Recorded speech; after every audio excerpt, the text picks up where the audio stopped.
ఆంధ్రప్రదేశ్లో మొన్న జరిగినటువంటి ఎన్నికల్లో వైఎస్ఆర్ కాంగ్రెస్ పార్టీ ఘోరమైనటువంటి ఓటమిని చవిచూసింది.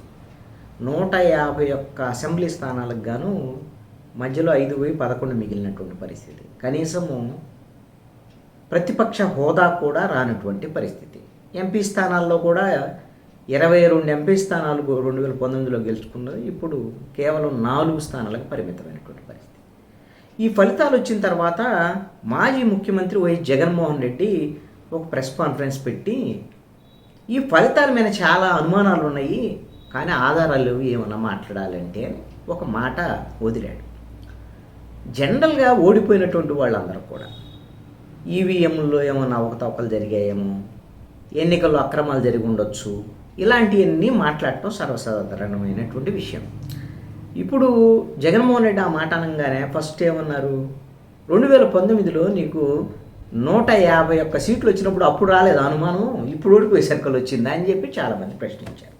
అయితే ఇప్పుడు ఎందుకు ఈ చర్చ వచ్చింది, ఎందుకు నేను ఈ అంశం మీద మాట్లాడుతున్నాను అంటే, ఈ కీలకమైనటువంటి అంశం మీద జాతీయ స్థాయిలో కాంగ్రెస్ పార్టీ కొన్ని కీలకమైనటువంటి అనుమానాలను లేవనెత్తింది. నిన్న ఢిల్లీలో కాంగ్రెస్ పార్టీ ప్రధాన కార్యాలయంలో కాంగ్రెస్ పార్టీ నేత సందీప్ దీక్షిత్ ఒక ప్రెస్ కాన్ఫరెన్స్ పెట్టి దేశవ్యాప్తంగా మొన్న జరిగినటువంటి లోక్సభ, ఆంధ్రప్రదేశ్ అదేవిధంగా ఒడిశా రాష్ట్రాల్లో అసెంబ్లీకి సంబంధించినటువంటి ఎన్నికలకు సంబంధించి అనేకమైన అవకతవకలు జరిగాయి అనే అనుమానాలు ఉన్నాయి అని ఆయన ఒక డౌట్ ఎక్స్ప్రెస్ చేశారు. దీనికి ఓట్ ఫర్ డెమోక్రసీ అని ఒక సంస్థ ఇచ్చినటువంటి నివేదికలకు సంబంధించినటువంటి అంశాన్ని కూడా ఆయన ప్రస్తావన చేశారు. ఆయన లేవనెత్తినటువంటి ప్రధానమైనటువంటి అంశం ఏమిటి అని అంటే, ఎన్నికల పోలింగ్ సమయంలో ఇచ్చినటువంటి పోలింగ్ శాతం తర్వాత తుది పోలింగ్ శాతం, ఈ రెండిటి మధ్య వ్యత్యాసం ఉంది. ఆ వ్యత్యాసం కూడా సగటునైతే భారతదేశ వ్యాప్తంగా 4.5% ఓట్ల వ్యత్యాసం ఉంది. అసలు ఆంధ్రప్రదేశ్ అదేవిధంగా ఒడిశా లాంటి రాష్ట్రాల్లో అసెంబ్లీ ఎన్నికలకు సంబంధించి 12.5% ఓట్ల వ్యత్యాసం ఉంది అనేటువంటి విషయాన్ని ఎక్స్ప్రెస్ చేశాడు. దీని మీద చాలా అనుమానాలు ఉన్నాయి. అసలు బీజేపీ ఒడిశా లాంటి రాష్ట్రంలో 79 స్థానాల్లో ఈ విధమైనటువంటి వాటి ద్వారాగానే గెలిచింది అనేటువంటి అనుమానం కూడా వ్యక్తం చేశారు. వాళ్ళకు వచ్చినటువంటి మెజారిటీ కన్నా ఈ ఓట్ల వ్యత్యాసము శాతం ఇంకా ఎక్కువ ఉంది అనేటువంటి అంశాన్ని లేవనెత్తారు. ఆంధ్రప్రదేశ్ అదేవిధంగా ఒడిశాకు సంబంధించినటువంటి అసెంబ్లీ ఎన్నికల సంబంధించినటువంటి అంశం మీద కూడా చాలా స్పష్టంగా అవకతవకలు జరిగి ఉండొచ్చు అనే అనుమానాన్ని సందీప్ దీక్షిత్ స్పష్టంగా ఆయన ఎక్స్ప్రెస్ చేసినటువంటి పరిస్థితి ఉంది. కాంగ్రెస్ పార్టీ తరఫున వాళ్ళు అధికారికంగా చెప్పారు ఏమిటి అంటే, ఈ విషయంలో ఎన్నికల కమిషన్ మా అనుమానాలను నివృత్తి చేసేటువంటి విధంగా ఒక స్పష్టమైనటువంటి సమాధానం కింద ఇవ్వకపోతే మేము కోర్టులను కూడా ఆశ్రయిస్తామని చెప్పారు. అంటే అసలు ఎన్నికలే చాలా అనుమానాస్పదంగా ఉన్నాయి. ఇది ఇప్పుడు కాదు, 2019 ఎన్నికలు కూడా ఇదే తరహాలో అనుమానాలు కలిగించేటువంటి విధంగా పోలింగ్ సరళి తుది పోలింగ్ మధ్య చాలా వ్యత్యాసం ఉండటం అనేటువంటిది ఈ అనుమానాలకి ప్రధానంగా దారితీసేటువంటి విధంగా ఉంది అనేటువంటి విషయాన్ని ఆయన చెప్పారు. ఎప్పటికప్పుడు పోలింగ్ జరిగేటువంటి సమయంలో ఎన్నికల రోజున పోలింగ్ రోజున ప్రతి గంట 2 గంటలకు ఒకసారి ఎలక్షన్ కమిషన్గా పోలింగ్ సరళిని పంపించాలి. కానీ చాలా చోట్ల ఇంటర్నెట్ సరిగ్గా లేదని, టెక్నికల్ ప్రాబ్లమ్స్ ఉన్నాయని ఈ విధంగా సమాచారం ఇవ్వకుండా ఎప్పుడో చివరిలో పోలింగ్ అంతా అయిపోయిన తర్వాత కొంత సమయం తర్వాత తుది పోలింగ్ సంబంధించినటువంటి వీటిని ఓటింగ్ పర్సంటేజ్ని ప్రకటిస్తున్నారు. ఈ విషయంలో ఏమైనా ఈవీఎంలు ట్యాంపరింగ్ జరిగాయనేటువంటి అనుమానం అనే దానికన్నా కూడా రిగ్గింగ్ ఏమైనా చేశారా ఈవీఎంల ద్వారాగా అనేటువంటి దాని మీద కాంగ్రెస్ పార్టీ సందీప్ దీక్షిత్ లేవనెత్తినటువంటి అనుమానాలు.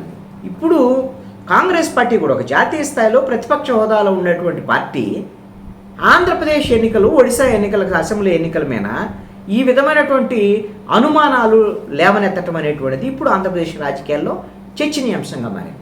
ఇక్కడ 164 స్థానాలు తెలుగుదేశం, జనసేన, బీజేపీ కూటమికి రావటం ఒక ఎత్తు అయితే, ఒక్కొక్క ఎమ్మెల్యే 50,000, 60,000, 70,000, 90,000 లక్షల మెజారిటీ రావటం, ఇది కూడా అనుమానాలని పెంచేటువంటి విధంగానే ఉంది అనేటువంటిది వైఎస్ఆర్ కాంగ్రెస్ పార్టీ యొక్క వాదన.